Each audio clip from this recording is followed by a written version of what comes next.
Selamat datang kembali. Hari ini kita mau bedah satu topik yang sering kali kelewat, tapi ceritanya itu luar biasa kompleks dan manusiawi. Betul sekali. Kita akan bahas tentang para prajurit pribumi di dalam Tentara Kerajaan Hindia Belanda, atau yang kita kenal sebagai KNIL.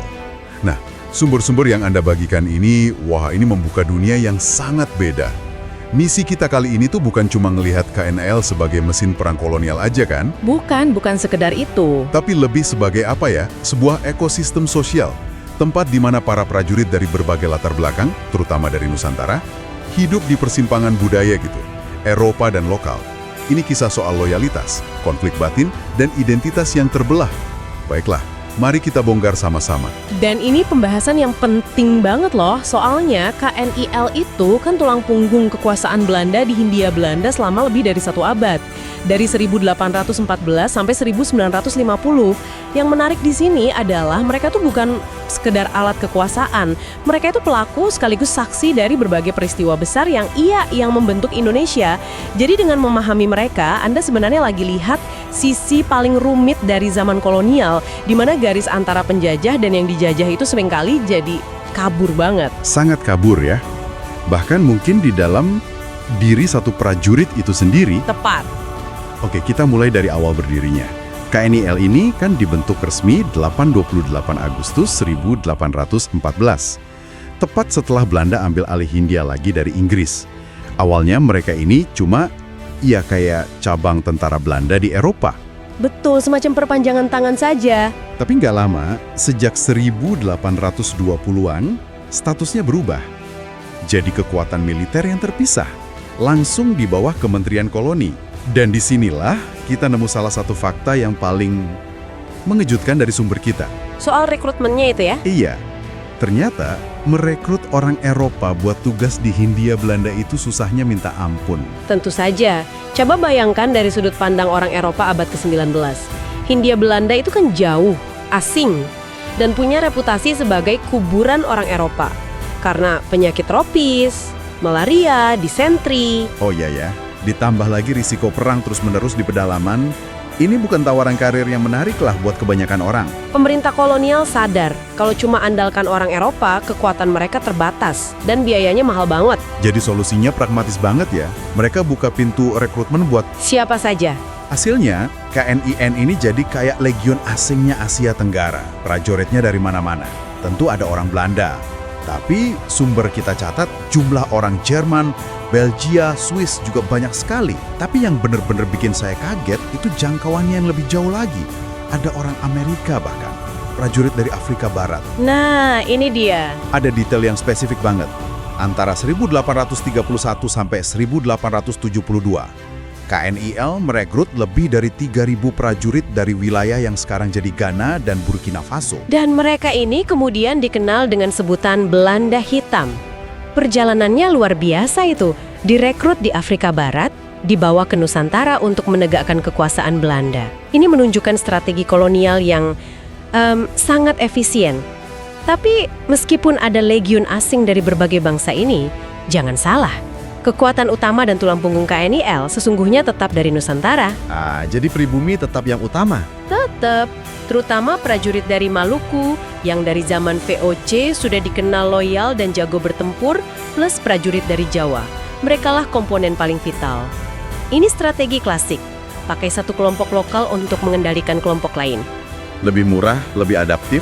Betul, lebih murah, adaptif sama iklim, dan secara politis menciptakan sekat antara penguasa kulit putih dan rakyat kebanyakan. Sebelum mereka sampai ke Hindia Belanda, para calon prajurit dari Eropa ini kan dilatih dulu.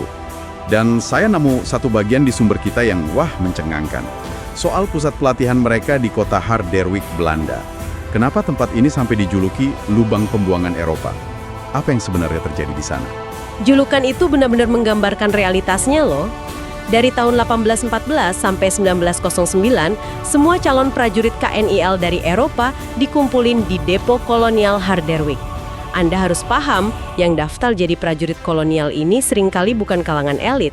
Orang-orang yang bermasalah mungkin. Bisa dibilang begitu. Mungkin lagi lari dari utang, dari masalah hukum, atau prosto. Nggak punya pilihan lain dalam hidup. Harderwijk jadi semacam tempat transit terakhir mereka. Kota itu isinya bar, rumah bordil, perekrut yang licik, dan para calon prajurit ini harus nunggu berbulan-bulan sebelum kapalnya berangkat. Jadi mereka terkatung-katung di sana tanpa banyak kegiatan ya? Tepat. Dan kebosanan, keputusasaan, ditambah sedikit uang di saku, itu kan kombinasi yang bahaya. Banyak dari mereka yang akhirnya habiskan waktu dan uangnya buat mabuk-mabukan dan judi. Astaga.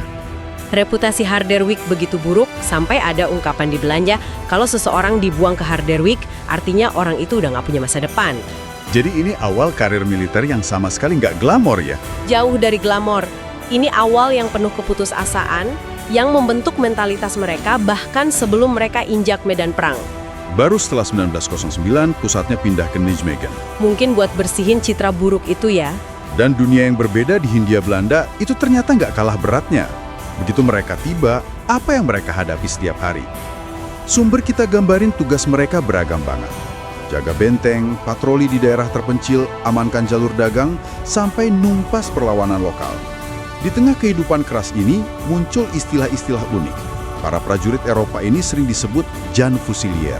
Jan itu kan nama pasaran di Belanda, kayak Budi di sini atau John di Inggris. Oh, oke. Fusilier artinya prajurit senapan. Jadi Jan Fusilier itu semacam sebutan generik buat prajurit rendahan biasa. Ini nunjukin gimana mereka dilihat sebagai sosok seragam tanpa identitas pribadi. Cuma seorang serdadu kolonial. Nah, ini bagian yang menurut saya paling menarik, kehidupan personal mereka. Banyak dari Jan Fusilier ini yang kemudian menjalin hubungan dan hidup sama perempuan pribumi. Pasangan dan keluarga pribumi mereka ini kemudian dapat julukan Sarinah. Benar. Jadi, di tengah-tengah struktur militer yang kaku itu, tumbuh sebuah kehidupan keluarga yang sangat unik dan tidak resmi. Saya jadi ngebayangin gimana anak-anak mereka tumbuh besar di lingkungan kayak gitu. Satu kaki di budaya Eropa, satu lagi di budaya Nusantara. Dan peran para Sarinah ini krusial banget, meskipun seringkali nggak diakui secara resmi. Mereka bukan cuma pasangan, mereka manajer rumah tangga, penerjemah budaya, dan penyedia stabilitas emosional bagi para prajurit yang jauh dari rumah. Mereka yang menciptakan rumah di lingkungan barak yang keras itu. Tepat. Kehidupan di tangsi-tangsi KNIL ini melahirkan subkultur baru, budaya Indo-Eropa versi militer. Anak-anak mereka, yang disebut anak kolong, tumbuh di dunia yang sangat spesifik ini. Nah, ngomong-ngomong soal barak, interaksi antara prajuritnya sendiri gimana? Kan di satu barak bisa ada orang Jerman, Swiss, Ambon, Jawa, bahkan yang dari Afrika itu. Apa mereka bisa akur? Nah, ini pertanyaan bagus. Sumber-sumber ini mengindikasikan adanya semacam hierarki tak tertulis. Prajurit Eropa, meskipun dari kalangan bawah di negerinya, otomatis statusnya lebih tinggi. Tentu saja. Di antara prajurit pribumi, prajurit dari Ambon dan Manado seringkali dianggap lebih elit dan lebih dipercaya Belanda, jadi mereka sering dapat perlakuan lebih baik. Prajurit dari Jawa, meskipun jumlahnya paling banyak, kadang dipandang sebelah mata. Lalu yang dari Afrika? Belanda hitam itu posisinya unik. Mereka bukan Eropa, bukan juga pribumi Nusantara. Mereka seringkali membentuk komunitas sendiri yang sangat erat. Jadi KNIL itu bukan satu unit yang padu, tapi lebih kayak wadah dari berbagai kelompok yang punya kepentingan kecurigaan dan loyalitasnya masing-masing. Kompleks sekali ya dinamikanya. Seiring waktu, kekuatan KNIL ini terus membengkak. Angka-angkanya cukup mencengangkan. Di tahun 1832, jumlahnya sekitar 22.000 personel. 50 tahun kemudian, 1882, sudah hampir 30.000. Puncaknya di tahun 1930-an, angkanya mencapai hampir 37.000 personel. Bayangkan, kekuatannya jadi sebesar itu buat mengamankan wilayah yang makin luas. Dan mereka terlibat di perang-perang besar kan, seperti Perang Aceh yang brutal dan ekspedisi penaklukan di Gayo, Alas, dan Batak. Betul. Tapi ada satu ironi besar di balik semua ini. Yaitu masalah anggaran. Ini dilema klasik pemerintah kolonial. Ini kan aneh ya. Punya tentara sebesar itu buat jaga permata mahkota kolonial mereka, tapi kok dananya seret terus? Karena parlemen di Den Haag di Belanda selalu berhitung. Bagi mereka, Hindia Belanda itu mesin pencetak uang. Pengeluaran militer dianggap sebagai biaya yang harus ditekan seminimal mungkin. Jadi masalahnya di situ. Jadinya, para komandan KNIL di lapangan terus-terusan ngeluh kekurangan dana. Ini dampaknya ke banyak hal. Persenjataan yang sering ketinggalan zaman, kualitas barak yang buruk, ransum seadanya. Dan kurang latihan ya? Dan yang paling parah, kurangnya latihan. Mereka jadi tentara yang besar jumlahnya, tapi nggak selalu efektif dan modern. Ketegangan antara kebutuhan militer di lapangan dan keengganan politisi di ibu kota ini jadi benang merah di seluruh sejarah KNIL. Nah, ketegangan ini jadi nyata banget di awal abad ke-20. Sebenarnya ada upaya modernisasi. Sumber kita sebut ada perbaikan organisasi, teknologi baru, bahkan sampai dibentuk Angkatan Udara Militer, MLKNIL. Tapi kemudian, ini bagian yang paling ironis menurut saya.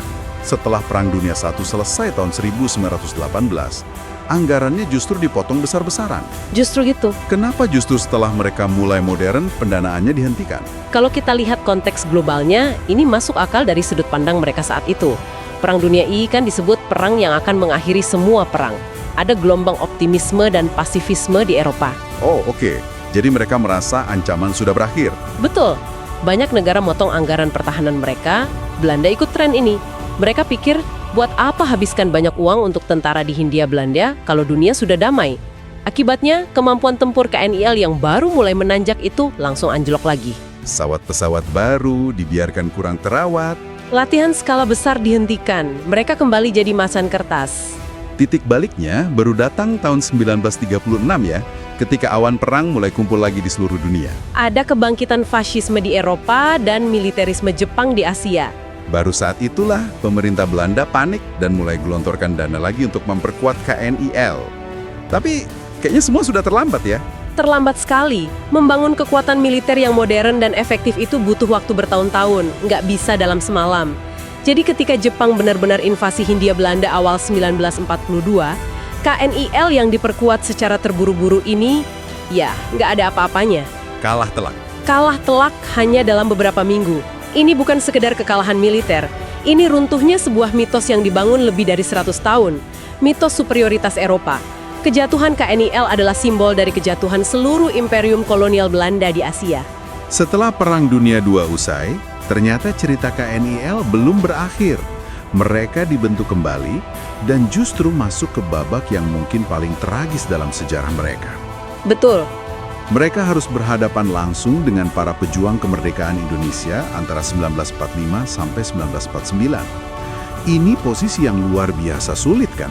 Prajurit pribumi, terutama dari Maluku, harus melawan bangsanya sendiri. Ini sebuah tragedi kemanusiaan. Mereka terjebak dalam sumpah setia mereka kepada Ratu Belanda dan kesatuan militer mereka. Tapi pada saat yang sama, musuh yang mereka hadapi adalah orang-orang yang memperjuangkan kemerdekaan tanah air mereka. Dilema yang tidak terbayangkan. Banyak dari mereka merasa hanya menjalankan tugas sebagai tentara profesional, tapi bagi pejuang kemerdekaan, mereka adalah pengkhianat. Nggak ada pilihan yang baik dalam situasi seperti itu. Riwayat panjang KNIL akhirnya benar-benar tamat pada bulan Juli 1950. Sesuai kesepakatan konferensi meja bundar, KNIL secara resmi dibubarkan. Nasib para prajuritnya pun beda-beda. Yang orang Eropa jelas mereka dipulangkan ke Belanda. Tapi gimana dengan prajurit pribumi? Nah, disinilah dampak kemanusiaan yang paling dalam terasa. Khususnya bagi prajurit dari Maluku. Mereka diberi pilihan, gabung dengan Tentara Nasional Indonesia, TNI, yang baru terbentuk, atau pensiun. Tapi situasinya kan panas sekali waktu itu. Sangat panas. Dengan adanya pemberontakan Republik Maluku Selatan, atau RMS, banyak prajurit KNIL Maluku yang merasa terancam dan gak aman kalau harus gabung TNI atau tinggal di Indonesia. Setelah tarik ulur yang rumit, pemerintah Belanda akhirnya ambil keputusan untuk mengamankan mereka sementara waktu ke Belanda. Sementara waktu yang ternyata jadi selamanya. Riwayat panjang KNIL akhirnya benar-benar tamat pada bulan Juli 1950. Sesuai kesepakatan konferensi meja bundar, KNIL secara resmi dibubarkan. Nasib para prajuritnya pun beda-beda.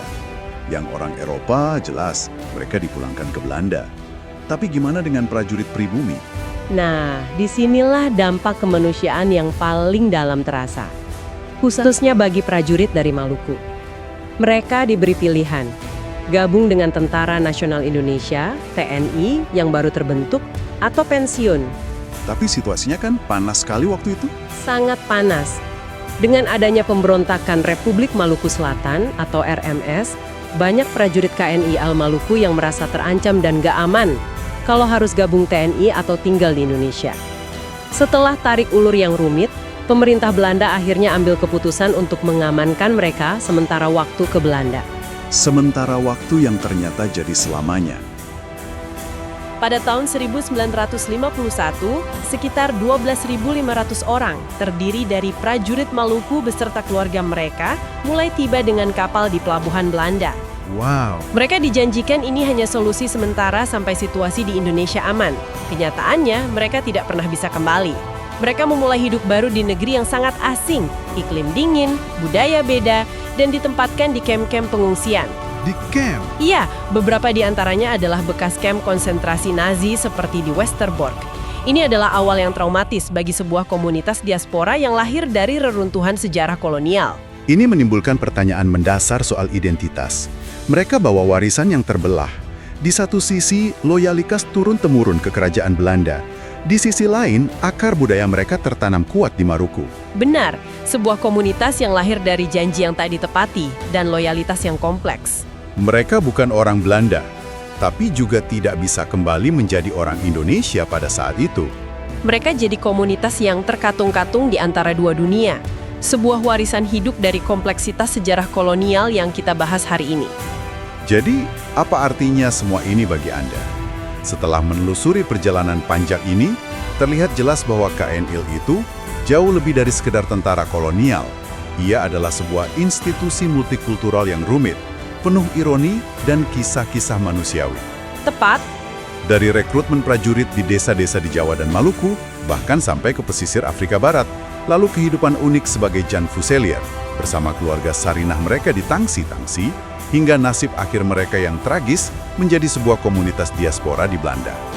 Ini adalah kisah tentang loyalitas, pengorbanan, dan pencarian identitas yang membentang antar benua dan generasi. Tepat. Dan setelah kita menelusuri perjalanan mereka, dari rekrutmen hingga pembubarannya yang penuh gejolak, pertanyaan yang mungkin bisa Anda renungkan adalah, bagaimana warisan identitas yang terbelah ini antara kesetiaan pada kesatuan militer dan asal-usul pribumi masih bergema hingga hari ini, baik bagi komunitas keturunan mereka yang kini menjadi bagian dari masyarakat Belanda, maupun dalam cara kita di Indonesia memandang dan mencoba memahami salah satu babak paling rumit dan seringkali menyakitkan dalam sejarah kita sendiri.